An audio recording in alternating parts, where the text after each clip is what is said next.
नवी मुंबईच्या नवयुवकांना मी सांगू इच्छितो की छत्रपती शिवाजी महाराज बाबासाहेब आंबेडकर आपले दैवत आहेत. या महापुरुषांनी कधी कुठल्याच स्वरूपाचा भेदभाव केला नाही. आपण कुठलाही भेदभाव न करता अत्यंत समतेनं वर्तन केलं पाहिजे.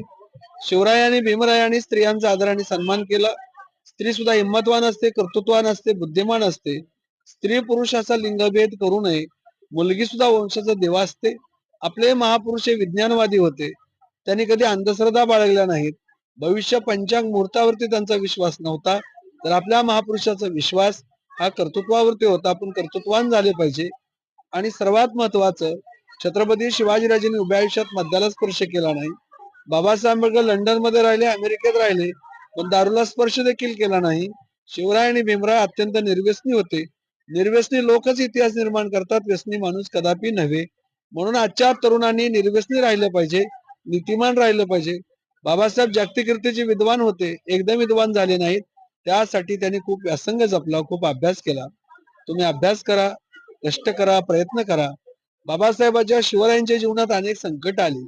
संकटाला संधी समजणारे आपले महापुरुष होते.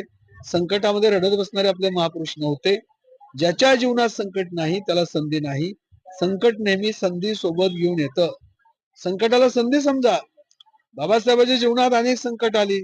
स्टडी रूम मिळाला नाही, स्टडी टेबल नव्हता, सार्वजनिक दिव्याखाली बसून अभ्यास केला.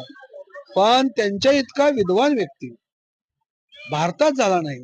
त्या काळामध्ये MA, PhD, DLitt, bar at law SAD, LLD पदव्या संपादन केल्या.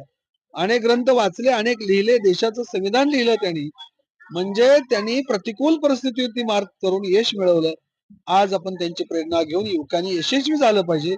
संकटामध्ये रडू नका, लढा, वैचारिक पद्धतीने लढा. हा संदेश आपले महापुरुष देतात. त्या पद्धतीने आपण वर्तन करावे. आणि या ठिकाणी बाबासाहेब आंबेडकरांच्या जयंतीच्या निमित्ताने एका सुंदर कार्यक्रमाचं आयोजन माननीय दीपकजी, माननीय काठे साहेब यांनी केलं. त्यांनाही खूप शुभेच्छा देतो. धन्यवाद.